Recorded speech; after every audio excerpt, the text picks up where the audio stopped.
Olá, irmãos, estamos aqui para mais um EBD, que o Senhor possa nos conceder um momento ainda melhor daqui para frente, né? Que a gente possa em breve estar reunidos, né, pessoalmente.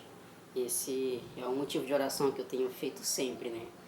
Que essa quarentena possa acabar logo e que a gente possa voltar aos encontros no templo. Bom, nosso tema de hoje fala sobre justiça satisfeita. Semana passada o pastor ensinou sobre o prazer da obediência, onde Jesus veio para cumprir aquilo que nós não somos capazes por causa dos nossos pecados. Então hoje nós vamos falar sobre a justiça satisfeita de Deus. O assunto é a justiça satisfeita, nosso estudo de hoje. Falarei sobre a justiça de Deus, o Jonathan vai falar sobre a satisfação de Jesus e posteriormente o Amós vai falar sobre justiça e misericórdia. Então, com base nesse assunto, né, a justiça de Deus, qual é o nosso pensamento sobre a justiça dele?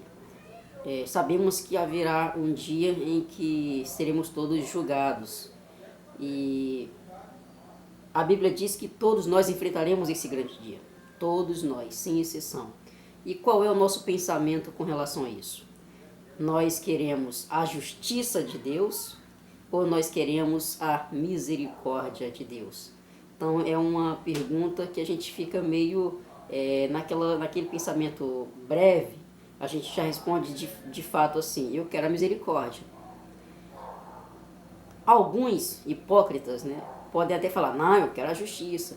Mas na verdade, quando se fala de céu e inferno, ninguém quer ir para o inferno. Então nós vamos falar sobre a justiça de Deus, porque ela vai acontecer. Ele é misericordioso sim, mas ele é justo. Então a justiça vai acontecer a todos. E a justiça de Deus, ela é certa e inflexível. Então vai acontecer a justiça e ele não vai ter flexibilidade quando for tratar de tudo isso. Então nós vamos ler basicamente Hebreus 9:27, onde afirma que Deus, santo e justo, fará o seu julgamento. Depois nós vamos destrinchar sobre a sua justiça certa e sua justiça inflexível. Então, Hebreus 9:27, nós temos na minha versão NVI. Da mesma forma como o homem está destinado a morrer uma só vez e depois disso enfrentar o juízo. Então nós estamos destinados a enfrentar o juízo, então vai acontecer. Ele é misericordioso sim, mas vamos passar pelo juízo de Deus. Todos, sem exceção. Nós que estamos vivos e também aqueles que já morreram no grande dia passarão pela justiça de Deus. Ela é certa e inflexível, vai acontecer sim, não tem como a gente fugir. Vamos abrir em 2 Tessalonicenses, capítulo 1, versículos 6 a 8. A justiça de Deus é certa, isso vai acontecer, não tem para onde nós argumentarmos que não vai acontecer, porque a palavra fala isso. 2 Tessalonicenses, capítulo 1, versículos 6 a 8. Diz assim: é justo da parte de Deus retribuir com tribulação aos que lhes causam tribulação, e dar alívio a vocês que estão sendo atribulados, e a nós também. Isso acontecerá quando o Senhor Jesus for revelado lá dos céus, com os seus anjos poderosos, em meio às chamas flamejantes. Ele punirá os que não conhecem a Deus e os que não obedecem ao Evangelho de nosso Senhor Jesus. Então, ela é certa, ela vai acontecer no grande dia. Aqueles que não conhecem a Deus, aqueles que não conhecem o Evangelho de Deus, serão punidos. Isso vai acontecer. É justo da parte de Deus retribuir com tribulação aos que lhes causam tribulação e dar alívio a vocês que estão sendo atribulados. Ou seja, aqueles que causam tribulações vão sofrer as devidas tribulações. Aqueles que estão sendo atribulados vão ter sua recompensa, vão receber a calmaria. vai receber alívio. Ele punirá os que não conhecem a Deus e os que não obedecem ao Evangelho do nosso Senhor Jesus.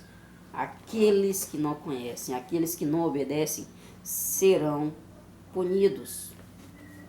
Então, o que eu vou fazer para não ir para o inferno? Aquela pergunta lá no início, o que a gente pensa sobre o grande dia, sobre o grande dia da justiça de Deus, onde Jesus virá para levar os seus.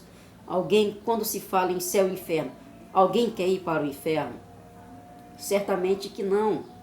A menos que alguém seja muito orgulhoso, medíocre, algum orgulhoso que de fato vai fingir, não, que eu vou para o inferno que eu não tenho medo. Não, irmãos. Se a gente avaliar até aquele que se diz ateu, ele não quer saber do inferno. Mas, se você não pertence ao reino de Deus, se você não conhece a Deus, não obedece ao seu evangelho, você irá para o inferno, porque o grande dia haverá julgamento para quem não conhece. E existe um meio para você não ir. Existe um meio. Nós temos dentro de todo o evangelho o meio pelo qual você não vai para o inferno, que é Jesus Cristo. Então nós temos aqui que é certo que vai acontecer o julgamento. Aqueles que não conhecem a Deus, aqueles que não obedecem ao evangelho, serão punidos. Nós temos também em Romanos 12, 19, falando sobre essa clareza, que é certo sim que vai acontecer tal julgamento. Romanos 12, versículo 19.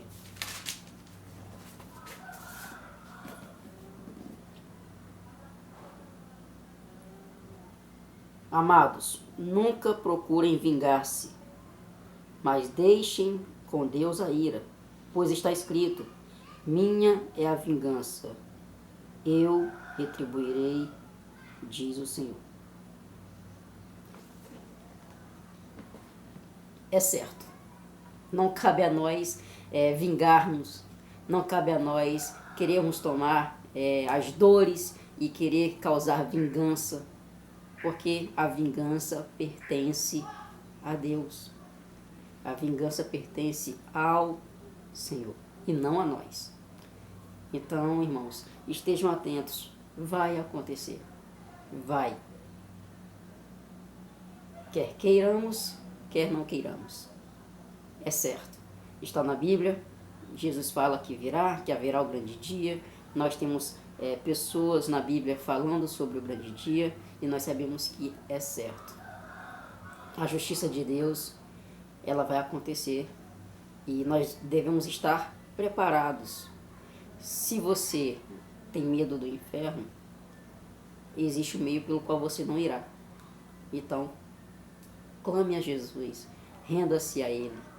E aí você, no dia da justiça, vai entender o porquê nós estamos falando sobre isso agora. Porque quem não conhece a Deus, quem não obedece ao Evangelho, vai para o inferno. Bom, ela é certa e também inflexível. Deus não vai ser flexível nessa hora. Ele não vai fazer escolhas. Assim como nos seus atributos, ele não utiliza de um atributo para pular outro atributo. Ele não utiliza de uma qualidade sua para sobressair sobre outra qualidade sua, porque ele é único em todas as suas qualidades. Elas trabalham em conjunto. Ele não usufrui da qualidade da misericórdia, irmãos, para sobressair sobre a sua justiça. E ele também não vai usufruir da sua justiça para sobressair da sua misericórdia. Ele trabalha com justiça e misericórdia, então ele não é inflexível. Se existe a justiça, ele vai aplicar a sua justiça, bem como ser misericordioso quando deve ser misericordioso. Então não vai ter flexibilidade. Ele vai trabalhar com justiça para aqueles que merecem sua justiça. A pergunta que nós fazemos diante dessa realidade É. Então, qual é a solução para o nosso próprio dilema pessoal? O que devemos esperar quando estivermos diante da justiça de Deus? Reflitam. Reflitam sobre isso. O que nós devemos esperar? O que nós devemos esperar dessa justiça? Quando estivermos lá no grande dia, o que a gente espera que aconteça? Reflitam sobre isso. Vocês vão continuar então nosso EBD com o Jonathan, logo após o Amós, mas eu espero que os irmãos possam fazer essa reflexão breve sobre a justiça de Deus em nossas vidas. Ela vai acontecer. Bom, vamos dar continuidade aqui à nossa lição, na lição capítulo 4, Evangelho para a Vida Real, é o nome do livro que estamos estudando. Nesse tópico nós vamos ver da satisfação de Jesus. No tópico anterior, nós vimos que Deus não pode exaltar um atributo sem exaltar um atributo à custa de outro, né? Ele não pode ser bom sem ser justo, ele não pode ser justo sem ser bom. Então, o que devemos esperar quando estivermos diante do juízo de Deus? Deus vai nos julgar conforme seus atributos. Ele vai ser justo, mas ele também vai ser bom. Então, como aí? Tem como ser bom e justo? Se ele for agir com justiça, então nós vamos ser condenados, talvez, dependendo dos nossos crimes, dos nossos delitos e pecados.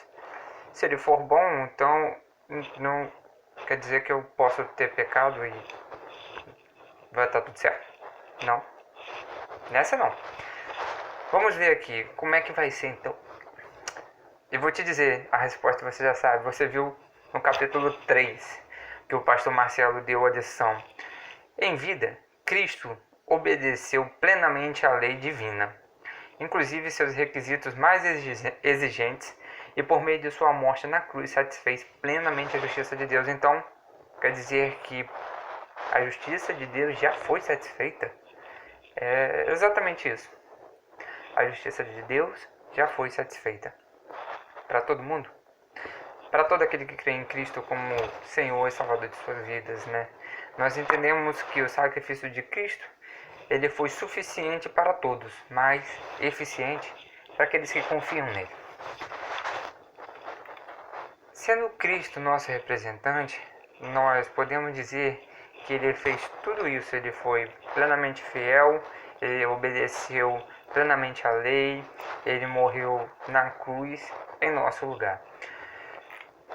Isso significa que aos olhos de Deus, quando Cristo obedeceu a sua lei, quando ele satisfez a sua justiça, nós que acreditamos em Cristo como Senhor de nossas vidas, também o fizemos. Como toda lei, ela tem penalidades, e você pode tirar pela lei de trânsito. Se você ultrapassar o radar de 50, você vai ser multado. Se você passar de 20 numa zona escolar, você vai ser multado. Se você sonegar o imposto, você vai responder judicialmente por aquilo. Toda lei, ela tem uma penalidade que faz essa lei ser válida, porque senão, se não tivesse penalidade, por quê? Então alguém ia obedecer essa lei, né? E assim também acontece nas leis divinas. Mas de que lei, de que penalidade você está falando? Vou te explicar. Nós vimos no capítulo 2 que através de Adão, que Adão era o nosso representante legal. Então, através de Adão, todos nós falhamos em obedecer à lei de Deus. E estamos condenados diante da lei divina. Essa era a nossa penalidade. Inclusive, nós continuamos a pecar e desobedecendo essa lei diariamente. E a nossa penalidade, eu desobedeci a lei divina, a minha penalidade é a condenação. Mas que condenação é essa? A morte eterna. Bom, mas se Cristo satisfez a justiça, então quer dizer que essa condenação ela não é mais imputável a nós? Sim, exatamente isso. Cristo satisfez a justiça de Deus. Significa que toda aquela condenação que nós tínhamos, Cristo tirou. Mas, conforme eu já disse, de todo aquele que confia nele como Senhor de suas vidas. Assim como Adão era nosso representante, Cristo também foi nosso representante. E engraçado, note que pela desobediência de Adão, o pecado, a morte veio ao mundo. Pela obediência de Cristo, nós temos vida. Interessante, né? Pela desobediência de um a morte, pela obediência de outro, a vida.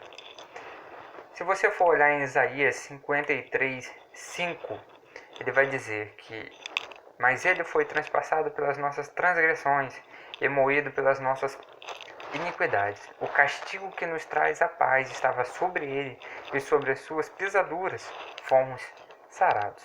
Repare que Isaías vai falar, ele foi transpassado pelas nossas transgressões. Ele foi moído pelas nossas iniquidades. O castigo que nos traz a paz estava sobre ele. Cristo não tinha obrigação nenhuma de fazer isso por nós. O fez por amor. Nós é que ofendemos a Deus. Ele, como parte ofendida, veio até nós buscar essa reconciliação. Vem cá, me diz uma coisa aqui, cá entre nós. Quando você é a parte ofendida na questão, quando você tem um desentendimento com o seu irmão, com o seu vizinho, e ele, apesar dele ter te ofendido, você vai até ele busca reconciliação? Bom, você viu que nós ofendemos a Cristo, nós ofendemos a Deus, e foi ele que veio até nós buscar essa reconciliação. Isso, meus amigos, se chama amor. Podemos ver, portanto, que todos os que confiam em Cristo como Senhor de suas vidas, como seu Salvador, podem dizer: a justiça de Deus em relação a mim está satisfeita. Se eu confio em Deus, se eu tenho como Senhor e Salvador da minha vida, a justiça de Deus está satisfeita em relação a mim, não por mim, por Cristo Jesus. Por um homem, o pecado veio ao mundo, e por um só homem, a redenção e libertação das consequências deste pecado também veio. Ou seja, por Adão, o pecado chegou, e por Cristo, a libertação deste pecado chegou. Mas lembre-se de que Cristo, ele não tirou o pecado desse mundo. Exato, a gente vai continuar a pecar. Isso é um processo. Mateus 26, 41, ele vai dizer: vigiai e orai, para que não entreis em tentação. Na verdade, o espírito ele está pronto, mas a carne ela é fraca. Então, o que nos diferencia do mundo, afinal? Se nós ainda lutamos contra o pecado. Opa! E essa é a palavra-chave. Lutamos contra o pecado. Nós não somos satisfeitos nele. Nós não temos prazer nele. A diferença entre o crente e o não crente é que o crente não tem prazer no pecado. Muito ao contrário do não crente, é que ele peca por prazer, para satisfazer os desejos do seu coração. O crente ele é um pecador redimido. Ele não tem mais prazer nesse pecado. A nova maneira de pensar que Cristo nos trouxe tirou de nós esse prazer de pecar. Paul Washer, que é um pregador americano que eu gosto muito, ele diz o seguinte: lutar contra o pecado pode ser a maior evidência que você nasceu de novo, que Deus está realizando uma obra de santificação na sua vida. Estaremos lutando contra a nossa natureza pecaminosa enquanto estivermos vivos, até sermos destituídos desse nosso corpo pecaminoso. A obra na cruz não é um fim, mas o meio pelo qual aqueles que confiam em Cristo têm acesso à nova vida em Jesus. Fique agora com o próximo tópico e até breve.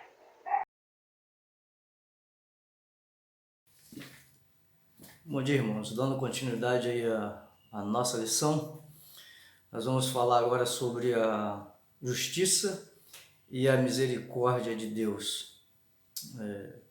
O autor fala assim, né? Como vimos, a morte de Jesus satisfez completa e plenamente a justiça divina em favor de todos os que nele confiam em Jesus Cristo.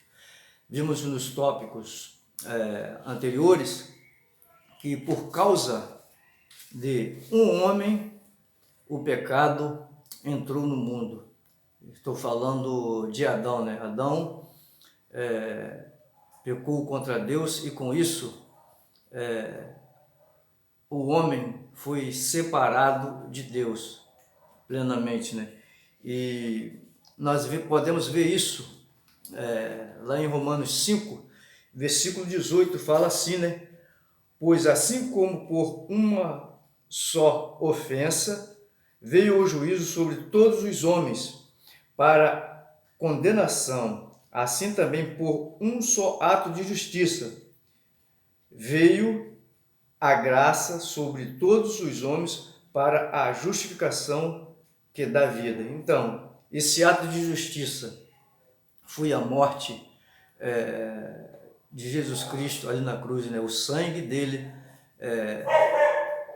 foi derramado ali, né? Para que hoje nós tivéssemos novamente acesso ao nosso Deus, né? Nós estávamos, por causa do pecado, separados de Deus. Então, Deus teve misericórdia de nós, né? Em fazer isso por nós. Nós não era merecedor, mas Ele foi misericordioso conosco e nos deu seu Filho amado Jesus para morrer pelos nossos pecados. Então, na cruz não há competição entre justiça e misericórdia. Em vez disso, elas se entram em plena harmonia. Em plena harmonia. Então, quer dizer, andam sempre juntos. Então fala aqui, né? Não podemos separar a justiça da misericórdia. Em Deus, as duas trabalham juntas, em harmonia. A justiça de Deus é misericordiosa e a misericórdia de Deus é justa. Então, não pode se separar a justiça e a misericórdia. Ambas andam juntas, né? A justiça não sofre violação e a misericórdia tem plena expressão. Então, vimos como Deus fez isso por nós, né? Então, o homem, por causa do pecado, estávamos separados do Senhor Jesus Cristo, mas Ele através da sua morte, do seu sangue, nos vivificou em Cristo Jesus. Eu separei alguns textos aqui, né? Como fala lá em Efésios 2, até o 5, né? Fala assim, né? Ele vos deu vida, estando vós mortos em vossos delitos e pecados, nos quais antes, outrora, segundo o curso deste mundo, segundo o príncipe da potestade do ar, do espírito que agora atua nos filhos da desobediência, entre os quais também todos nós andávamos outrora, segundo as inclinações da nossa carne, fazendo a vontade da carne e dos pensamentos, éramos por natureza filhos da ira, também os demais. Mas Deus, sendo rico em misericórdia, por causa do grande amor com que nos amou, e estando nós mortos em nossos delitos, nos deu vida juntamente com Cristo. Pela graça sois salvos. Então, Ele nos deu vida juntamente com Cristo, através da morte de Cristo. Ele nos deu vida novamente, né? Estávamos mortos. Era como anda, come e bebe, mas espiritualmente falando, estávamos mortos. Entendeu? Então, Deus fez isso por nós, né? Portanto, como crentes, podemos nos alegrar com a grande misericórdia de Deus por meio de Cristo e ao mesmo tempo honrar plenamente a natureza inviolável de sua santa justiça. Então, Deus fez isso por nós, né? Na conclusão de seu discurso mais extensivo sobre a misericórdia de Deus, o apóstolo Paulo clama à profundidade da riqueza, da sabedoria e do conhecimento de Deus. Quão insondáveis são os seus juízos e quão inescrutáveis os seus caminhos. Romanos 11:33, né, fala sobre isso, né? E somente a infinita sabedoria e o amor superabundante de Deus poderia conceber um plano desse tipo, que tanto satisfaz a justiça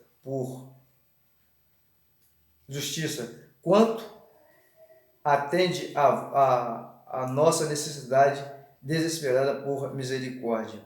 Então a gente pode ver lá também em Lamentações 3:22, o que nos fala, né, a respeito da misericórdia do Senhor. Fala assim, né? 3:22 e 23, Lamentações. As misericórdias do Senhor são as causas de não sermos consumidos, porque as suas misericórdias não têm fim. Renovam-se cada manhã, grande é a tua fidelidade. Então, o Senhor, Ele faz isso conosco, né? Se não fosse as suas misericórdias, o que seria de mim e de você, né? Então, tem gente que quando se fala em justiça, pensam em coisas ruins. É claro que a justiça vai operar tanto quando você está fazendo a coisa certa e também quando você também está fazendo a coisa ruim. Então, mas